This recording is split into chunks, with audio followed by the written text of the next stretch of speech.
A breakthrough is a sudden.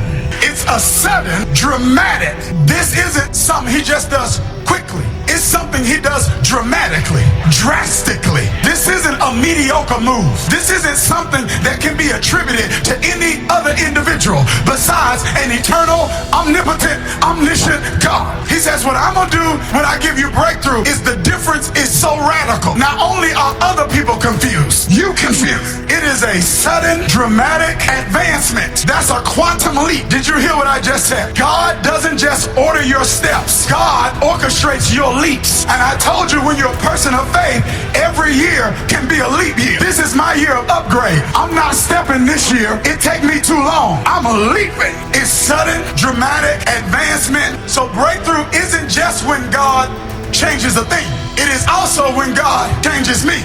Sometimes we need to be reminded of who God is. And then there are other times we need to be reminded of what God said. And we know that all things work together. He didn't say some things. He didn't say most things. He said all things. The betrayal is working together. The suffering is working together. The rejection is working together. And God's gonna put all the ingredients of your adversity together in a bowl, and he's going to work it together for your good.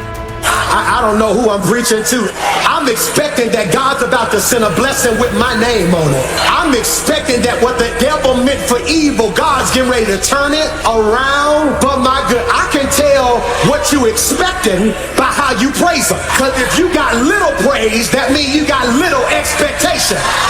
But if you got big praise, that means you got some big expectations. Somebody ought to shout, I expect. And that's how you gonna walk this year. Your walk gonna look like expectation. You can't tell me nothing about what God can't do. God do the impossible, man. See, I expect great things to happen to me, even in the midst of trouble. I dare you to start writing everything down you want. I dare you. I dare you. Look, man, if you call out God on his word, you better be ready, because you're about to get checked. If you call him out on his promise, he gonna check you. I've been checked over and over and over till I got it. I don't even fool around no more. I go to God, I ask him for it. Then I write it down. Maybe you're just trying to do something nice for your kids or your grandkids. Write it down. Write this stuff down. This is critical information. This is not a magic trick, man. Quit tripping. This is real. This is how it works. Rich people do this all the time. We ain't out here just making paper because we that good at it and God love us more than he love you. That ain't why we getting it. We getting it because we understand the principles of success and we apply them to our life. Don't let these rich people out here fool you. They might not tell you about God, but that's their problem. I don't do nothing without mentioning him, because I would be nothing without him.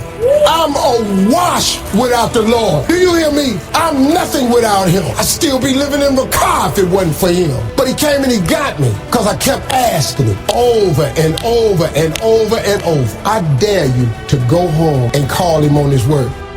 When you begin to connect the dots, you begin to realize that the enemy senses something that I don't even sense. The enemy senses that God is getting ready to bring favor on my life in a new way. The enemy senses that there's a miracle that is pending with my name on it. The enemy senses that there's a door that's getting ready to open that no man can shut. And he's trying to steal my faith. He's trying to discourage me. He's trying to cut me off. But if we could only recognize that those tremors are not happenstance, but it is indication that a miracle is on the way. There's certain ingredients that every miracle has. Every miracle has a problem. Every miracle has an impossibility. You know, we shout when we say we serve a God that raises the dead. But before you can raise the dead, there must first be death. And here's the thing, because we don't understand that problems and impossibilities are a key ingredient to a miracle, we hate problems. We hate impossibility because we don't understand that a problem is simply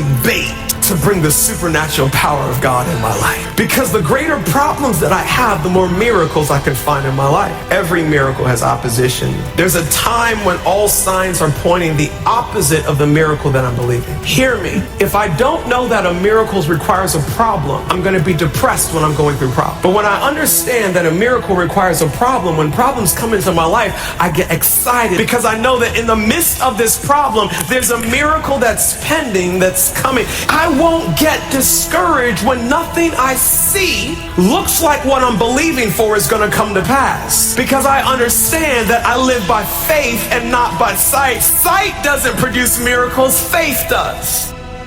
What I'm about to say is about to set somebody free. Listen, I don't need you to wait until I give you this point to be on the edge of your seat.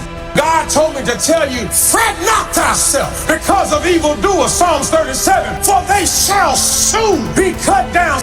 Don't worry about your haters, the earth will swallow them. Don't worry about your critics, the earth will swallow them. Don't worry about your defectors, the earth will swallow them. My second nature is to fight. That's what I know how to do. What I am learning how to do is be still. And let me tell you, it's the battle of your life to be in a new season and have to use a new method. But be of good courage, be of good cheer. He who has began a good work in you shall establish it until the day of Jesus Christ.